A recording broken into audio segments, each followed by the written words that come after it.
Hello, everyone, and thank you for joining me. I'm Jill Bloom, Group Publisher of Walls and Ceilings, and welcome to If Walls Could Talk.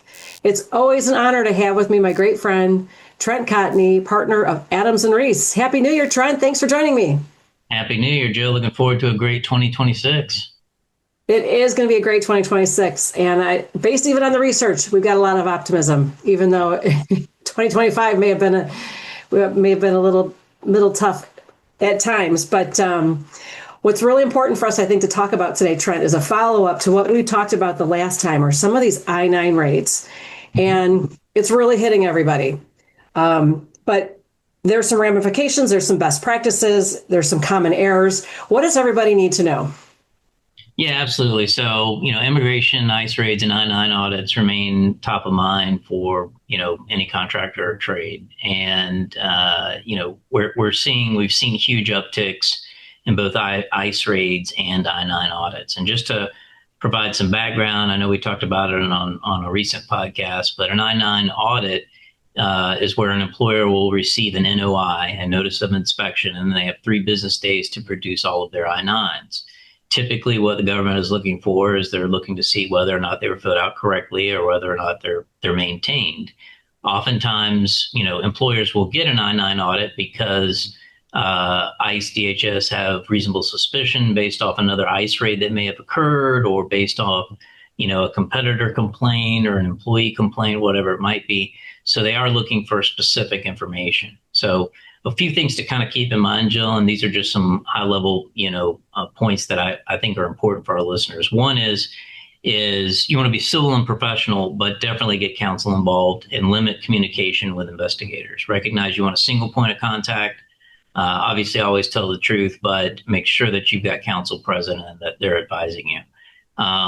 Take a look at your I-9s now before you get a notice of inspection, right? You can make changes. You can make most changes, by crossing through, initialing whatever the change is and attaching a memo explaining why you made the change. Don't white out, don't backdate, don't falsify, but you can do those now. Some common errors that I see might be missing an employee's signature, incorrect document verification. There might be a failure to re-verify if you've got, temporary work authorizations. But the key thing is just cross your T's, dot your I's, do it now while you can. If you get a notice of inspection, you still want to do that so that you know what your potential exposure is, but you're kind of stuck with what you got at that point, right? And last thing I'll mention is, you want to establish an ongoing compliance process. And this is important for the investigators, right? You want to show that you've got a policy in place for how you onboard someone, how you maintain I-9s, and how you routinely audit, right? So you should do an annual audit at a minimum. You can use a third party to do it, or you can do it internally. But the key is you got to have that documentation so that you can show that, you're doing your best to catch problems when they arise. Yeah. So what's the best way to do an annual audit? Who do you hire to come in to do that? Is that your counsel, or are there actual companies out there that do Sure. audits?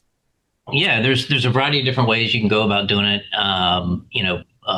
Lawyers do it, we do it. Routinely, the big box stores may require third-party verification for some commercial contractors if they're doing work. So that's something we can do. There are, employment-related agencies and services that can do it. And occasionally a CPA might get involved and do it. But typically you just want someone that is going to be very detail-oriented, that's going to understand the requirements for maintaining I-9s and for filling them out correctly, and providing sort of, a review of what needs to be corrected, and then ensuring that those corrections happen. And that's the key thing from an employer standpoint, is you want to make sure that not only do you get the information, but that you act on it and that you correct, the potential for future mistakes.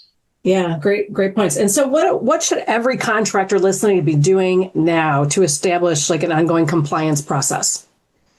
Yeah, what I would do is I would sit with your HR person. If you are the HR person, then talk to yourself about it. But the idea is have a standard operating procedure in place. That's step one, right?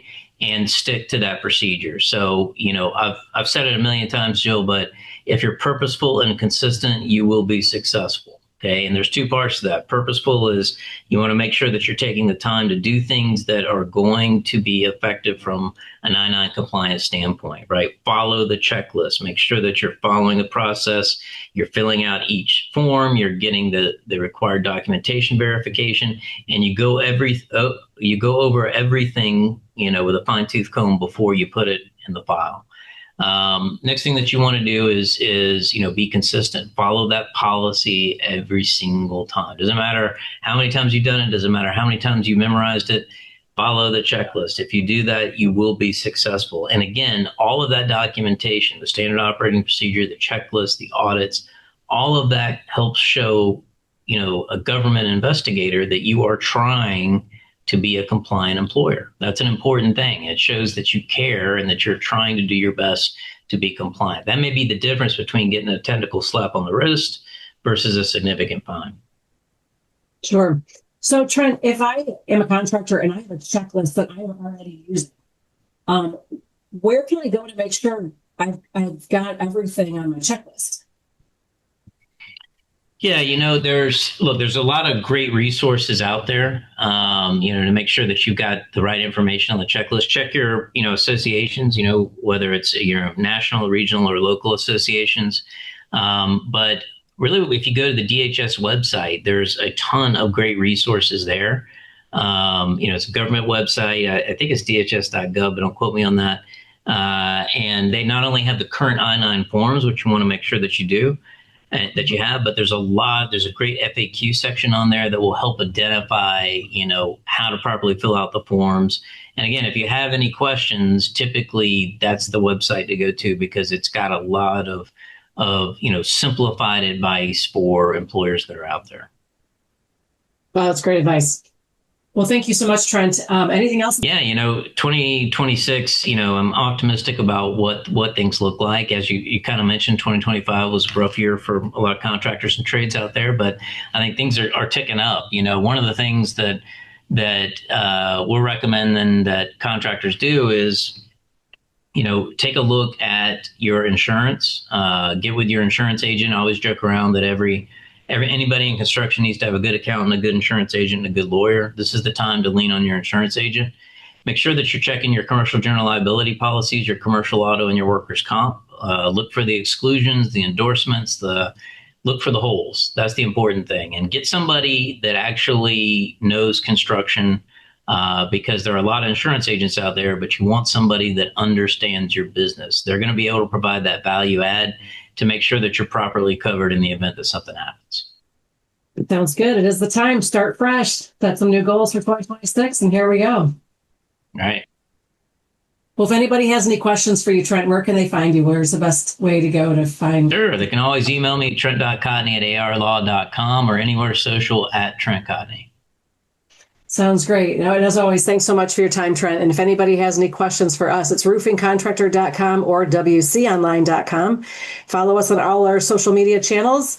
Stay safe and healthy. We can't wait to talk to you soon. Thanks again, Trent. Thank you.